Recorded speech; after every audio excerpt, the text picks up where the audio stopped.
can I please go out tonight? I'll let you know. Why don't you ever want to let me do whatever I want? It's just one thing I'm asking you for. Well, when you come to my position, you'll understand why I'm saying what I'm saying. I think it's abundantly clear what I'm going to be talking about today. Well, the topic for today is parents and their bond with their children and how to strengthen it. So, respected judges, my fellow participants, my name is Zahra Habib, and my topic for today is parents and their bond with their children.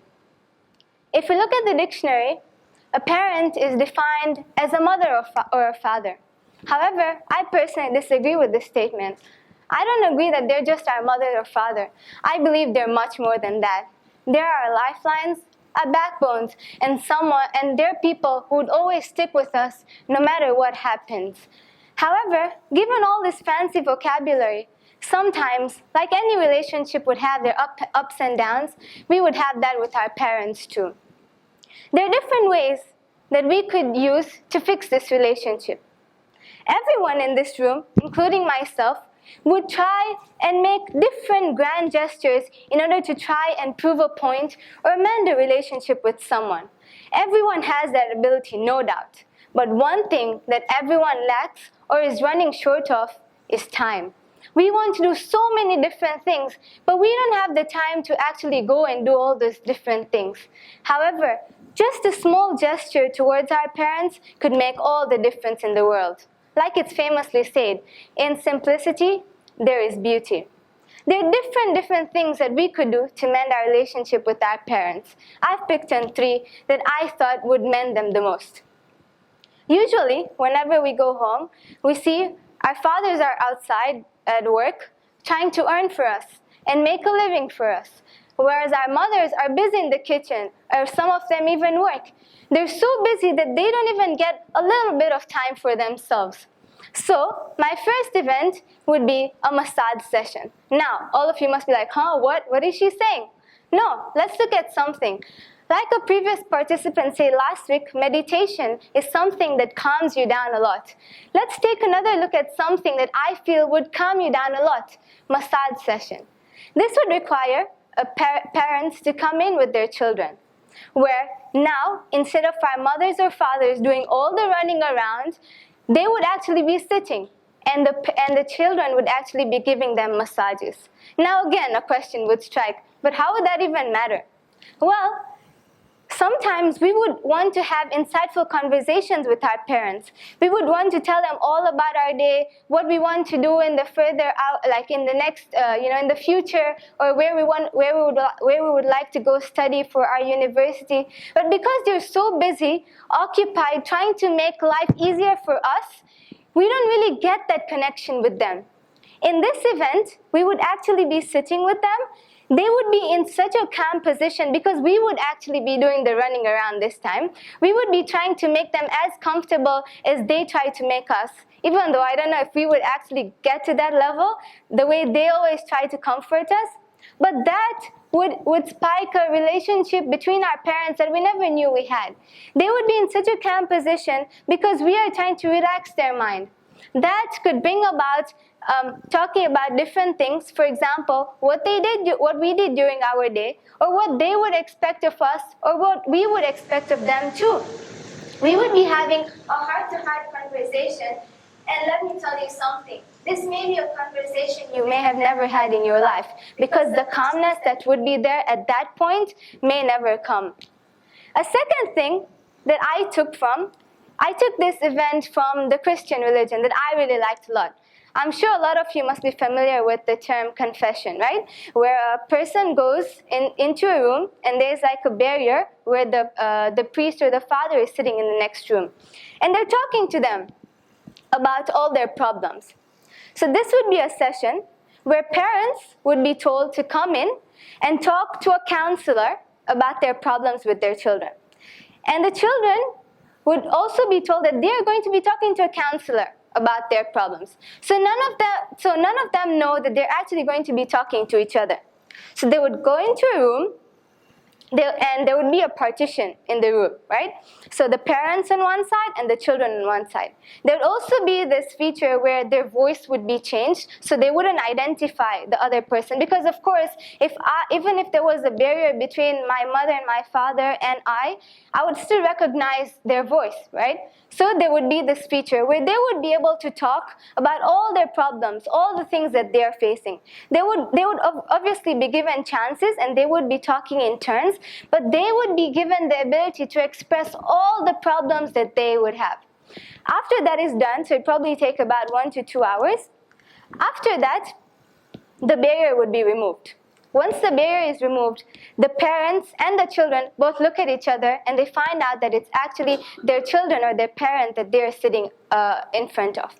After that, they would start talking to each other and addressing all the problems that they spoke about. Now, a lot of us, when we have problems with our friends, our parents, or anyone else in this world, the last thing we would do is actually go talk to the person about the problem. And that is something that I think is literally the biggest problem. So this would bring about remove the communication barrier, and this would strengthen the relationship between the child and the parent.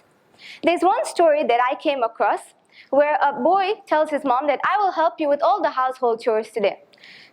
And he says, for every chore that I do, you will pay me $2. The mom says nothing and she just smiles. After the boy was done, he brought a piece of paper that said $20 and he said, here is your bill. The mom takes the paper and she writes, carried you for 9 months, free of charge. Had sleepless nights, free of charge. Made food for you, free of charge. And then she writes, the total balance, free of charge. We take our parents for granted. And even given all the problems that we may face, it's natural.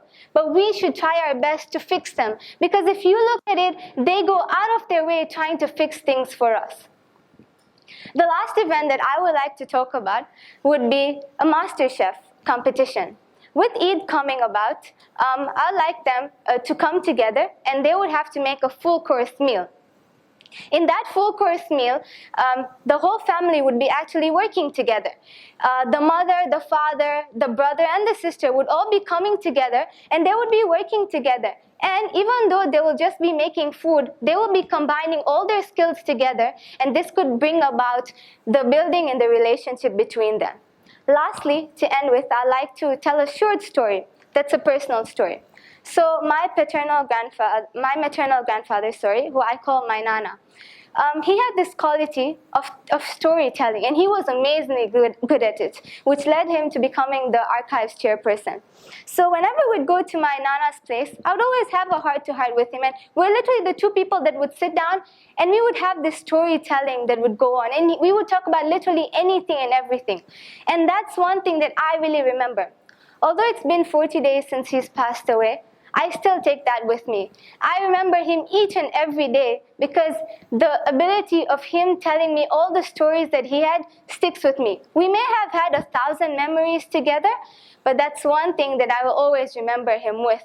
And I just want to tell him that I love him and I love the things that he has given me. Ladies and gentlemen, fix the bond with your children. My brothers and sisters, fix the bond with your parents because they're the only people that would stick with you throughout your life. Thank you.